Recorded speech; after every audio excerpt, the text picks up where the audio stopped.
Do you want to improve your writing in English? Or maybe you've thought about writing and you don't really know where to start. I'm going to share 5 practical tips with you that you can use to improve your writing in English or start writing for the first time. First, try stream of consciousness writing. Don't overthink it, just write literally everything that comes to mind on a page. It doesn't have to be perfect, there's no right or wrong.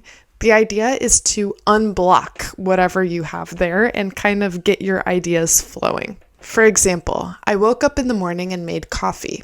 I was tired, but the coffee helped. Then I went for a walk in the park. Once you have your paragraph, go back and then add detail. Add relative clauses and more details, more descriptive information to make your text richer. This morning, I woke up feeling exhausted, but the strong aroma of the freshly brewed coffee lifted my spirits. Then I went for a walk in the park, which was really quite nice because I saw a few of my neighbors. See the difference here? So you don't have to have a perfect text in mind before you start writing. Just start writing and then you can edit it afterwards. Now it's your turn to try out stream of consciousness writing. Grab a piece of paper and write a short paragraph about your day-to-day. Don't overthink it. Just include whatever comes to mind. Nothing is too simple or dumb to include in this part here. Hold on to it and we'll use it in our next part of the video. Another tip to help you do this, tip number 2, is to add relative clauses and connectors. Relative clauses can help your text sound a lot more natural. They help you link your ideas. For example, if you have 2 short sentences, I have a neighbor, she loves to bake. You can combine these using a relative clause. I have a neighbor who loves to bake. Here's another example with connectors. I was tired, I bought myself a coffee. I was tired, so I bought myself a coffee. If you practice this way, even if you have very short sentences when you're doing your stream of consciousness writing, you can combine them into longer, more interesting sentences using relative clauses and these sort of connectors.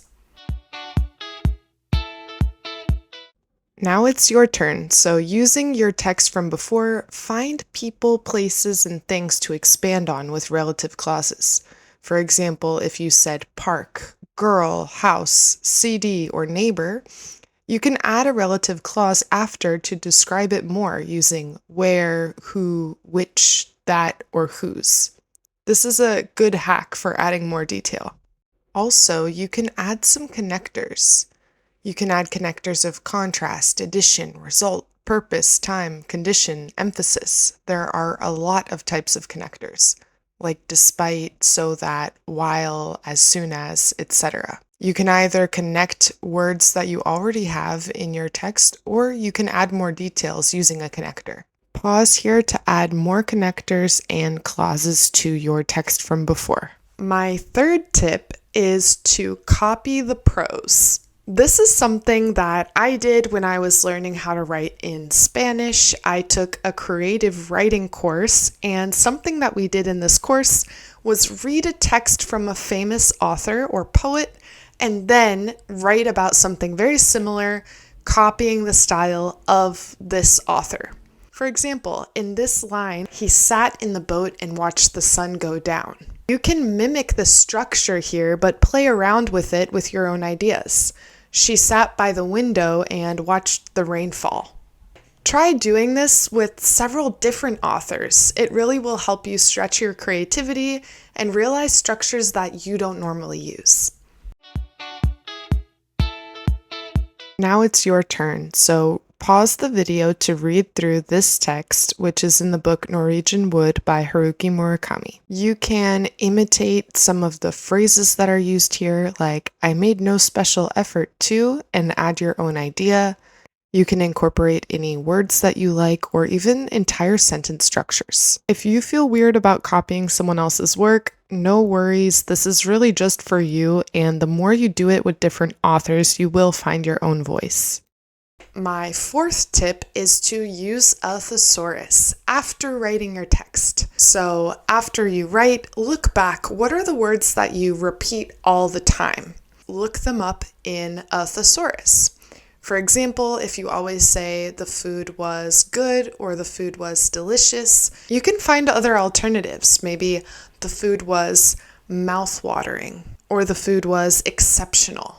With this one though, make sure that the synonym makes sense in the context that you're using, because sometimes a synonym in one context doesn't translate to a different context. A cake could be exceptional or mouth-watering, and a performance could be exceptional, but probably not mouth-watering. Now, pause the video and pull out your thesaurus or use one online. Pick out different words, maybe words that you repeat a lot throughout your text, or also words that are kind of vague, like nice or good, that don't really add so much detail. Look for alternative ways that you can describe the same thing with different words or multiple words. You could even use more phrasal verbs if that's something you want to focus on. And my final tip is to get feedback.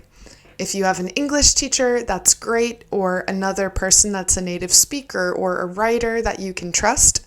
If not, it's a great option to even just send what you write to ChatGPT and ask, does this sound natural? Can you give me any tips? Or what's another way to say this? While I really think that these sort of tools like ChatGPT, Grammarly, and other websites that you can use to edit your work are so good, I do really just want to emphasize that you should try to write yourself with a stream of consciousness, then revise the work yourself using all of your own ideas, and then as a final step, show it to someone to get that feedback.